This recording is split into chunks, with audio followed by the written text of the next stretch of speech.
You were working inside Facebook until 2018 on this very type of content. What was your reaction when you saw the news today?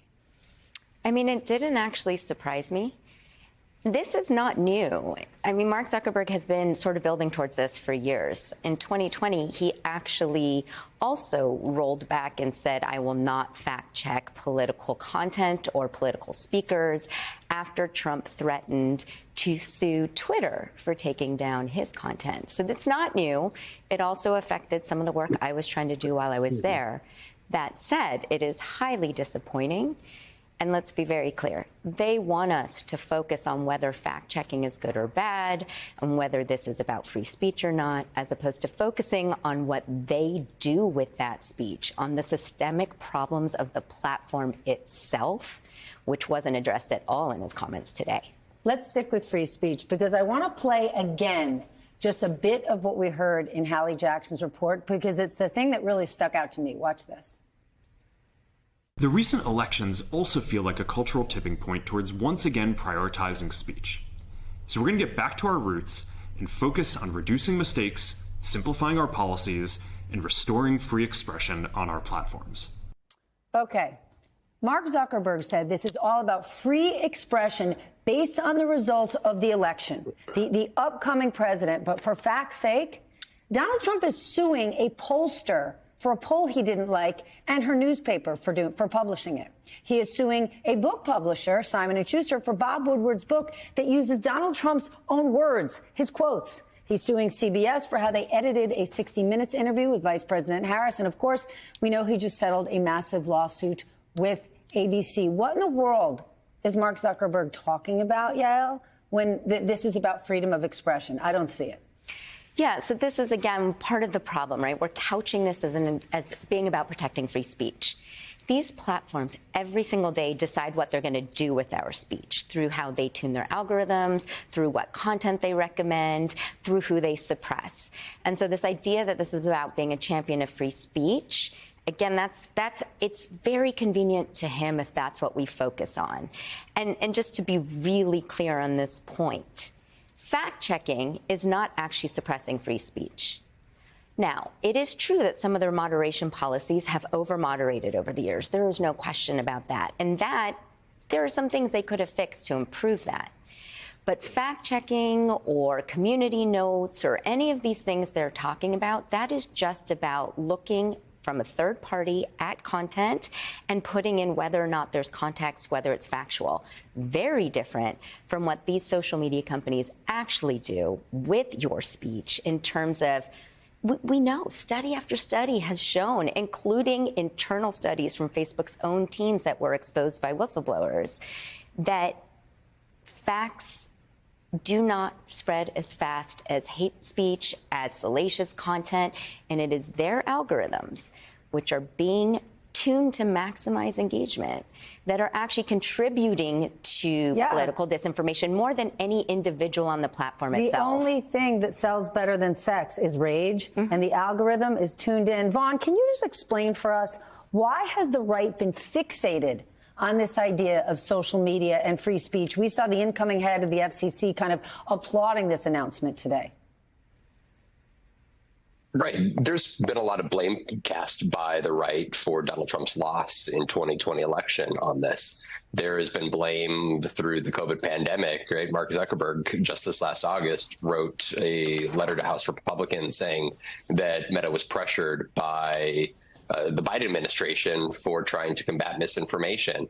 And I think we should be very clear here. There was somebody who worked for the Trump campaign that said in a post today after this announcement from Meta that he had met with Joel Kaplan, the global affairs director for Meta, about this very thing. And there is objectively been no political operation led by a candidate who has used the internet and these social media platforms for derogatory means and to push false information to advance their own political agenda than this Trump campaign of 2024. And so for them, it is an acknowledgement and a recognition from their eyes that they were not in the wrong these last years, but instead that this is a moment months after Donald Trump threatened to put Mark Zuckerberg in jail if he were to tamper with the 2024 election, that it's all but a victory, not only to bring Mark Zuckerberg down to Mar-a-Lago during this transition period, have dinner with him, but now to make such a public remark as this. Dan, can we talk about the business side of all of this? Because basically the third-party fact-checking was self-regulating, because these social media platforms do not have the same regulations that traditional media does. This was them, because remember, after January 6th, they were in the hot seat. They were under so much scrutiny for hate speech, for bringing hate speech together, and, potentially people congregating because of it. And now, look where we are, right? Mark Zuckerberg gets threatened, and he's going to save a ton of money not having any fact-checking. Joel Kaplan was a Republican lobbyist for Meta. He's now head of policy, replacing somebody who had been left-leaning. Yesterday, they announced Dana White of the UFC, longtime ally of Donald Trump, to the board of directors of the company. What does it tell you about all that's going on here from a business perspective? Well, listen, if you just look at the stock, right, this is a $1.5 trillion market cap company. It's been bottom left, upper right, really, since, it went public in 2012. This is a company that is going to do over $150 billion in ad revenue. 96% of their total sales come from advertising. So at the end of the day, advertisers are going to have the final say on what they think they want to have their ads next to on these sorts of platforms. So, is he thinking about it from a political standpoint? Sure. The FTC has a lawsuit trying to break up this company from a monopoly standpoint, and they have a disproportionate amount of the ad sales that exist on the internet. Obviously, Google is their biggest competitor as it relates to that, and Google is also being sued by the FTC and the like. So this is clearly political, and I know that you've been really focused on this. Think about all of these tech CEOs who have individually donated to the Trump inauguration fund. They've done it individually, $1 million.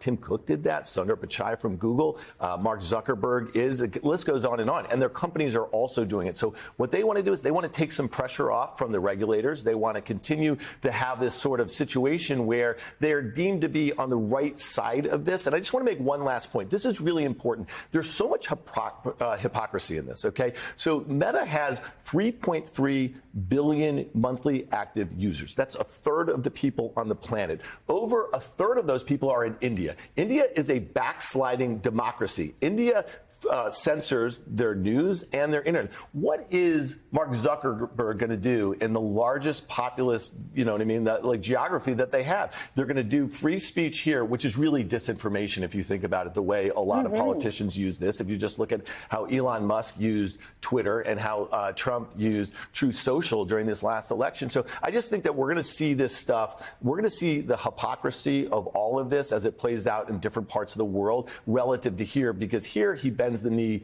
to Trump. Around the world, they're really reliant on that advertising revenue in some of these places that are not as democratic as ours. Okay, but then go back to all of those CEOs, right? Can't you just take this back to Citizens United, right? That Supreme Court decision opened the door for unlimited corporate giving to politicians. And now look. All of these CEOs realize Donald Trump is completely transactional. They can pay to get what they want. The fact that this huge FTC case is coming in just a few months for Facebook, for Meta, for Mark Zuckerberg, that's going to be a huge problem for them. This thing could disappear.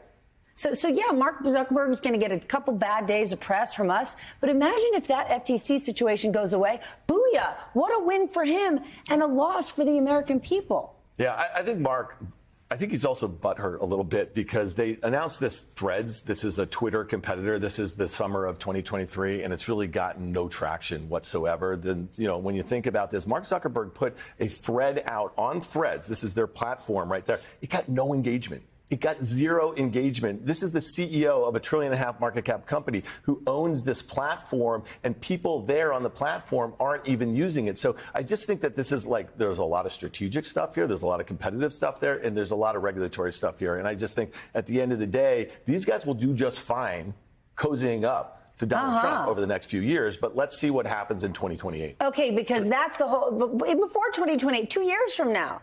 Okay, Donald Trump is going to be a lame duck president in 2 years. Let's see what happens to the House. But let's just get back to this. Yeah. Is this also important for Facebook and Mark Zuckerberg? Because Zuck just saved himself from an inevitable battle with Trump when he takes office. Because 2 weeks from now, Donald Trump's in office, and we know from the last time Trump was president, Facebook will be in a position where they have to either take down some of the content or flag some of the content from the official account of the President of the United States. That is certainly going to put him at war with Trump. Absolutely. So a few points, one to what you were saying into this question, right? First of all, Mark Zuckerberg long ago, this happened when I worked there, made it clear he wouldn't fact check Donald Trump. That's why I said at the top, I'm not surprised. This isn't brand new. But what is different is they'll have you believe that government shouldn't pressure tech companies, that's called jawboning. And yet, what Mark Zuckerberg is doing is absolutely in response to threats that came from Donald Trump. And one of the things that's not getting enough attention was how he ended his comments today, Mark Zuckerberg. He said, Trump is going to help me with the rest of the world.